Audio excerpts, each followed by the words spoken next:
right. Thinking about me every night. Oh, is it that sweet? I guess so. Say you can't sleep, baby, I know. That's that me espresso. Move it up, down, left, right. Oh, switch it up like Nintendo. Say you can't sleep, baby, I know. That's that me espresso. Assalamualaikum warahmatullahi wabarakatuh. Perkenalkan, nama saya Dinar Kanti Amalia dengan NIM 20241022. Siapa di sini yang suka nonton drakor, series, atau film? Pasti kalian udah nggak asing kan sama aplikasi Netflix? Netflix adalah perusahaan hiburan berbasis teknologi yang menyediakan layanan streaming konten digital, termasuk film, series televisi, dokumenter, dan acara orisinal. Netflix didirikan pada tahun 1997 oleh Reed Hastings dan Mark Randolph di Scotts Valley, California, Amerika Serikat. Aplikasi Netflix ini menggunakan model langganan di mana pengguna membayar biaya bulanan untuk mengakses konten tanpa batas, tanpa iklan, dan sesuai dengan permintaan. Nah, pada Netflix, pengguna dapat menonton berbagai konten kapan saja, di mana saja selama memiliki koneksi internet. Netflix juga memproduksi konten eksklusif yang disebut dengan Netflix Original seperti Stranger Things, Money Heist, dan yang terkenal banget yaitu Squid Game. Netflix bisa diakses di berbagai perangkat seperti handphone, laptop, komputer, tablet, maupun TV. Nah, kalian pasti kepo banget kan gimana sih cara perusahaan Netflix ini bisa sampai pesat banget kayak sekarang? Check it out. 1. Pemasaran digital. Netflix menggunakan personalisasi konten terhadap pelanggannya dengan algoritma canggih berbasis data untuk memahami preferensi pengguna. Hal ini membuat Netflix dapat merekomendasikan konten yang relevan berdasarkan riwayat tontonan. Netflix juga memanfaatkan platform sosial media seperti Instagram, TikTok, dan Facebook untuk mempromosikan konten-konten terbaru. Manajemen hubungan pelanggan Netflix. Untuk bisa terkenal ini, Netflix tuh harus membangun hubungan yang baik dengan pelanggannya. Gimana sih caranya? Netflix membangun komunikasi proaktif yang baik kepada pelanggannya seperti email atau notifikasi konten terbaru, pengingat untuk melanjutkan tontonan yang belum selesai, serta peringatan masa pemakaian dan perubahan harga.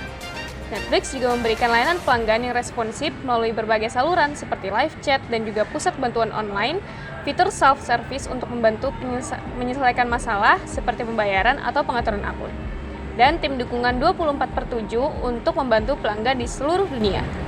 Perkenalkan, nama saya Dewi Suparyani dengan NIM 20241021.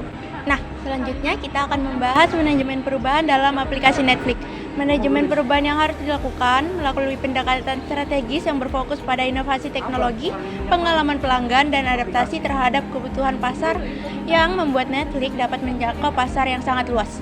Apa aja sih manajemen perubahan yang dilakukan? Kepoin yuk! Algoritma rekomendasi dan optimalisasi streaming. Netflix secara berkala mengupdate algoritma rekomendasi berbasis kecerdasan buatan untuk meningkatkan relevansi konten yang disarankan serta mengadopsi teknologi kompresi video. Ada peningkatan antarmuka. Aplikasi turut diperbarui dengan antarmuka yang lebih intuitif dan ramah pengguna. Ada fitur baru, contohnya fitur skip intro atau download for you dikembangkan berdasarkan permintaan pengguna. Netflix juga menggunakan pendekatan agile untuk mengelola perubahan dalam pengembangan aplikasi. Menggunakan sprint pendek untuk mengembangkan, menguji, dan merilis fitur baru secara cepat. Melakukan iterasi berkelanjutan berdasarkan umpan balik pengguna. Ada uji A/B. Netflix sering melakukan uji A/B sebelum meluncurkan fitur baru untuk memastikan dampaknya positif bagi pengguna. Pengintegrasian bahasa dan subtitle.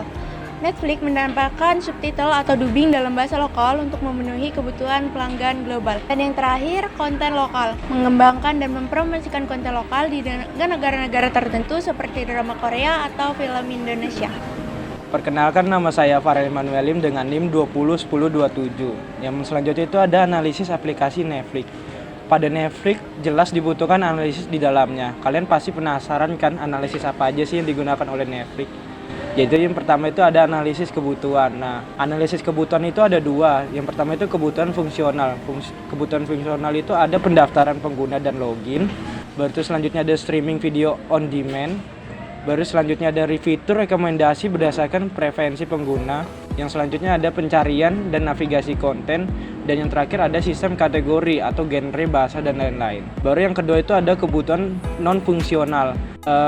Kebutuhan non-fungsional ini ada 3. Yang pertama itu ada performa tinggi dan waktu buffering-nya rendah. Yang kedua itu ada skala besar untuk mendukung jutaan pengguna. Dan yang terakhir itu ada keamanan data pengguna dan pembayaran. Dan yang selanjutnya itu ada desain aplikasi Netflix. Setelah mengetahui apa saja sih analisis-analisis yang digunakan oleh aplikasi Netflix. Nah, kalau kita lihat dari desain aplikasi Netflix-nya, pasti kalian penasaran dong apa aja sih desain-desain yang digunakan Netflix. Yang pertama itu ada arsitektur sistem. Di arsitektur sistem ini ada 3. Yang pertama itu ada client server. Itu client server itu ada 2, ada front end itu yang menyediakan antarmuka pengguna, itu biasanya di web, mobile dan smart TV. Baru yang kedua itu ada back end, itu kayak mengolah API, database dan logika aplikasi. Baru itu yang kedua ada microservice, dan yang ketiga itu ada CDN atau content delivery network. Baru yang kedua itu ada desain UI UX. Nah, desain UI UX ini ada prinsip desainnya yang ada 3. Itu pertama itu ada simple, responsif dan menarik secara visual. Baru yang kedua itu ada navigasi intuitif dengan fokus pada konten. Dan yang terakhir itu ada pengguna algoritma rekomendasi di beranda. Dan yang terakhir itu ada basis data. Baru selanjutnya itu ada optimisasi aplikasi Netflix. Yang pertama itu ada optimisasi performa. Yang optimisasi performa itu yang pertama ada caching. Itu digunakan CDN untuk mengurangi latensi dalam streaming konten. Baru itu mengimplementasi changing di server atau Redis untuk data yang sering diminta. Baru yang kedua itu ada load balancing. Itu distribusi beban server menggunakan load balancer seperti NGX. Baru yang kedua itu ada pemrosesan asinkron. Baru yang ketiga itu gunakan sistem antrian untuk memproses tugas berat seperti pengolahan rekomendasi. Baru yang kedua itu ada optimisasi algoritma rekomendasi, dan yang selanjutnya itu ada skalabilitas, dan yang terakhir itu ada UI UX. Nah, di UI UX ini ada 2, ada optimisasi loading. Nah, optimisasi loading itu digunakan teknik lazy loading untuk konten gambar dan video. Baru yang kedua itu ada feedback loop, itu digunakan feedback dari pengguna untuk memperbaiki antarmuka dan fitur.